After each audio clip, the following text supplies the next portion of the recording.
아니 이 친구 찌거리. 안녕하세요. 성공의 필수 아이템 이탈리아 학사자입니다. 아니 어떻게 가위 돌리게 그냥 옆에서 이렇게 째려보고 있으면 이 어두운 데서 누굴 죽이려고 왜 그래? 김PD. 오늘은 구독자분께서 연락이 오셨는데 권리금까지 주면서 오픈을 하셨는데 생각보다 장사도 잘 안 되시고 이제 문제 같은 게 많이 생겨가지고 고민이 많으셨다고 지금 연락이 오셔가지고요. 우리 이탈리아 학사자님께 고민 좀 해결해 주십사 하고 연락이 왔습니다. 당신은 어떻게 생각하나? 그분이 다른 거를 인수했다는 거죠? 네, 권리금까지 주면서 인수했습니다. 창업할 때 이것도 되게 도움이 되는 겁니다. 네. 내가 비싼 돈 주고 인테리어를 하기보다는 어느 정도 인테리어가 돼 있는 거를 가지고 내가 리모델링을 할 수 있다면, 제가 다음번 영상은 인테리어와 관련돼서 다룰 거예요. 제가 이제 레스토랑을 하고 있는 거를 지금 인수 계약서를 썼습니다. 인테리어를 제가 바꾸는 영상, 그리고 네. 마케팅을 하는 거, 네. 그리고 기존의 매출이 하루에 아마 10에서 20도 안 뜨는 곳으로 내가 알고 있어요. 그거를 1000%, 500에서 1000% 확장시키는 그 컨셉을 갖고 방송을 할 겁니다. 기대해 주세요. 자, 그러면 저는 정말로 지금 쉽지 않은 자리, 어려운 걸 선택했어요. 하지만 내가 그곳에 들어가면 할 수 있다는 저는 많은 경험들과 노하우 가지고 하는 거예요. 근데 대부분 이렇게 인수하시는 분들은 급하게 하면 안 되는데 대부분 상대방의 설득에 의해서 하는 경우가 굉장히 많아요. 마케팅 업체를 꼈건. 예를 들어서 이제 학원이다. 이제 고정 수입이 발생될 수 있는 환경에 사업체를 인수했을 때 이런 문제들이 굉장히 많이 일어납니다. 물론 자영업, 요식업도 그런 일들이 일어나요. 왜?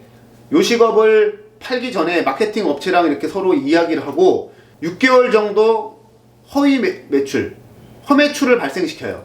그러고 나서 매출을 불린 다음에 권리금을 받는 경우가 허다하죠. 그래서 막상 오픈하고 나니까 손님이 없는 거예요. 손님을 소개시켜줄 때는 주말이나 사람들이 가장 많은 점심시간에 가요. 큰일 나는 거죠. 네, 점심에는 오피스 단지에서 사람들이 쭉 와가지고 매출이 발생했다가 12시 넘어서 1시 넘으면 쭉 빠지고, 그러다 보니까 어떻게 돼요? 몰리는 시간에 장사를 해야 되니까 직원들은 또 많이 있어야 되고, 네.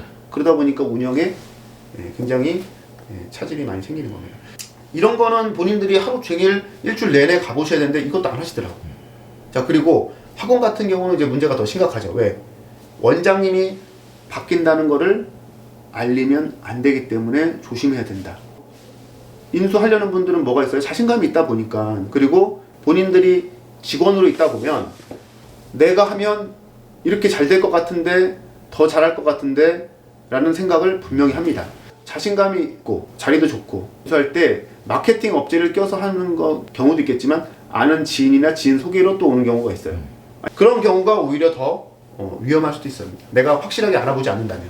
내가 뭐든지 할 때는 최악의 시나리오를 갖고 하셔야 돼요. 내가 인수했는데 원생수가 더 적을 수도 있어요. 아니면 내가 인수했지만 학부모들이나 아이들이 내가 싫어서 떠날 수도 있는 거예요. 그리고 수강료나 이런 부분들이 내가 생각했던 것보다 적을 수 있는 거야. 그러니까 내가 이 정도 받으면 운영이 안 되는 거죠. 그러니까 그걸 올리다 보면 고객들이 떠나갈 수도 있는 거예요. 그러면 요즘 말로는 현타가 온다 그러잖아요. 걱정이 쓰나미로 온다 그랬잖아요.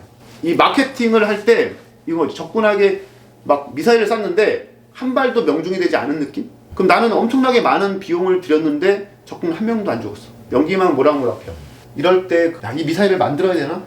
또 쏴야 되나? 백성들은 굶어 죽고 있는데 이걸 해야 되나? 여기서 벌써 전쟁은 진 거예요.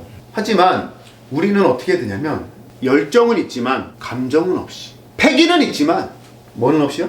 폐기? 아니, 패기는 없지만 뭐가 없냐고. 폐기가 없으면 기패? 뭔 소리 하는 거야? 그건 나도 모르겠다. 와, 모르니까 나도 물론. 우리가 감정이 없으라는 말은 뭐냐면 영혼이 없으라는 게 아니라 이거 하나 했다고 해서 안 온다고 왜 실망하냐고. 자, 원생 한 명을 모집한다고 쳐봐요. 아니면 내 고객을 한 명을 모집을 했어요. 그러면 고정 수입이라는 게 발생하잖아요. 고정 수입이 쉬운 건가요? 어렵습니다. 어려워요. 그러면 그 고객이 한 명이 왔을 때 한 20만 원이라고 생각을 해봐요. 그러면 20만 원이라는 돈을 벌기 위해서 건물을 얼마짜리 사야 됩니까? 서울에서는 6천만 원짜리 사야지 20만 원이 나오는 거예요. 물론 이제 그렇게 그 정도까지 투자해서 고객을 모으면 안 되겠죠. 그냥 그 정도의 열정을 갖고 해야 된다는 거죠. 저도 학원을 운영을 했었거든요. 물론 그렇게는 안 보이겠지만 학원을 한 것도 제가 마케팅을 하다가 우연하게 하게 된 거예요. 그러다가 학원계 대한민국 1등이 됐죠. 저는 그냥 걸리면 다 죽어. 그 나중에 하나하나씩 알려드릴게요. 네. 네. 학원을 일단 제가 오픈을 했는데 제가 할 줄 아는 건 전단지잖아요. 네. 자, 이런 말씀을 제가 왜 드리냐면 이런 마음을 하시라고요. 예? 저도 보시다시피 예, 정말 폼생폼사였습니다.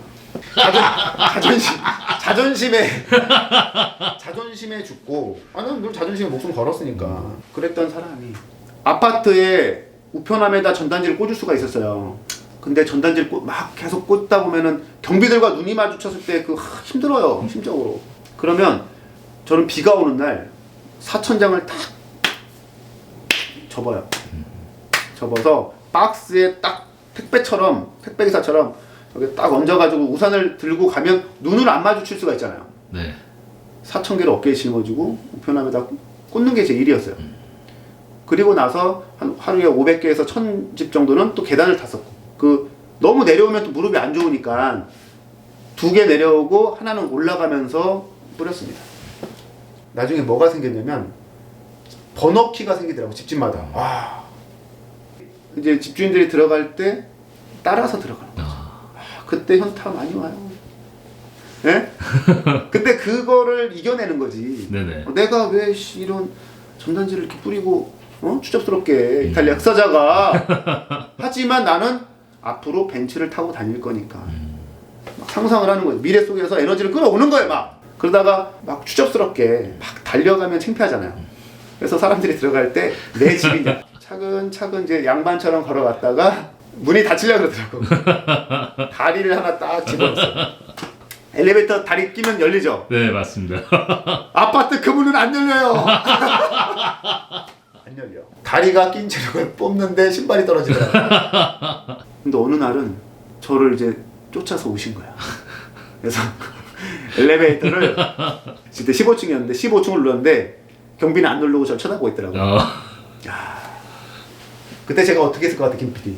15층에서 내렸을 것 같습니다. 아니, 그러니까 그건 당연한 거고. 내려서 초인종을 눌렀을 것 같습니다. 뭔 소리 하는 거예요, 저? 그게 아니라 내렸죠. 지금 이렇게 쳐다보고 있었어, 내가. 아, 진짜 이렇게 근데 쳐다보고 있어요. 근데 제가 진짜 전단지를 집에다 이렇게 꽂았어요. 순발력이지. 딱 꽂았어. 그러니까 이분이 뒤에서 놀래더라고. 놀림이 느껴져. 야, 이거 여태까지 못 보던 도라이를 만났다, 이거는. 근데 저는 그 짧은 순간 생각을 했죠. 이탈리아 역사자가 비굴하게 죄송하다 할 것인지, 비록 내가 지금 전단지를 들고 있어도 내 안에 이탈리아 역사자는 죽지 않았어요. 에? 이 전사의 심장은 죽지 않았다는 거지. 하지만 이분과 싸우고 싶지도 않고. 네. 그래서 전단지를 딱 꽂으니까 이분이 떨더라고, 뒤에서. 그 느껴져. 그러면서 뭐 하시는 거예요? 이러시더라고요. 예, 한번 해보세요, 우리 김 PD. 아, 지금 뭐 하시는 거예요? 그렇게 안 했다고요. 지금 뭐 하는 거예요? 눈걸. 그러면서 장화시는 고양이 눈빛을 하면서 네, 학습 정보지를 꽂아요. 진짜. 그분이 나를 너무 순수하게 또 순수했고 또 귀엽잖아요. 네. 젊은 친구 살려고 하는데 그러면서 하시는 말씀이 이거 웃으시더라고. 이런 거 하시면 안 돼요. 그러더라고. 그래요? 하면서 죄송해요. 올라왔으니까 요것만큼만 붙이고 갈게요 하고 내려가면서 꽂았죠. 어떻게 보면은 진짜 지금이야 이렇게 웃으면서 말씀드릴 수 있지만 계단 여름에 15층에서 내려가고 올라가봐요. 땀이 막 나고 겨울엔 춥고. 네. 예? 집안에서는 애들 웃음소리에 가족들의 그 화목한 소리. 그러면서 나는 생각했죠. 이 좋은 아파트는 어떻게 하면 살 수 있을 것인가. 저 벤츠는 어떻게 하면 탈 수 있을 것인가. 다 했잖아요. 이렇잖아요. 네. 그거는 결국은 우리가 전쟁을 시작했잖아요. 상대방과 전쟁을 했잖아요. 그러면 내가 미사일 하나 떨어뜨리고 몇 명 죽었나 안 죽었네. 이거 어떡하지? 밤새 고민할 에너지가 어디 있어요. 고민할 시간이 어디 있냐고. 그 고민은 창업하기 전에 하셨어야죠. 본인이 창업하기 전에 직원으로 있을 때부터 저 사장님은 무슨 고민을 하고 무슨 어려움이 있는지 감정이입을 하고 나서, 사실 저는 사장이 아닐 때부터 사장처럼 일을 했었거든. 그래도 어려움이 오더라고요. 자, 창업하기 전에는 복잡하고 고민하고 잠 못 자고 노력해야겠지만 창업을 하고 나면 단순하시고 직관적이시고 지치지 마시고 꿀잠 자시고 열심히 자고 그 다음날 왜? 못 맞춰 있어. 이래야 되니까요. 근데 순서가 바뀌었잖아요. 그래서 문제가 지금 이제 오는 거잖아요. 네. 어차피 순서가 안 바뀌어도 문제는 와요. 근데 이거를 내가 슬기롭게 이겨낼 거냐? 왜 내가 이 얼굴에 이걸 해야 돼? 내가 이 자존심에 이게 허락이 안 해주는데? 나는 그런 사람 아닌데? 그러면 본인이 점점 낮아지는 자신을 볼 수 있을 겁니다. 하지만 지금 본인이 낮춰지고 겸손해지고 겸허해진다면 분명히 시간이 지났을 때 지금의 자신보다 현실적으로 높아진 자신을 만날 수 있을 거라고 저는 확신합니다. 안 그런가 친구? 이 친구가 하여튼 모두 성공하시고요. 행복하세요.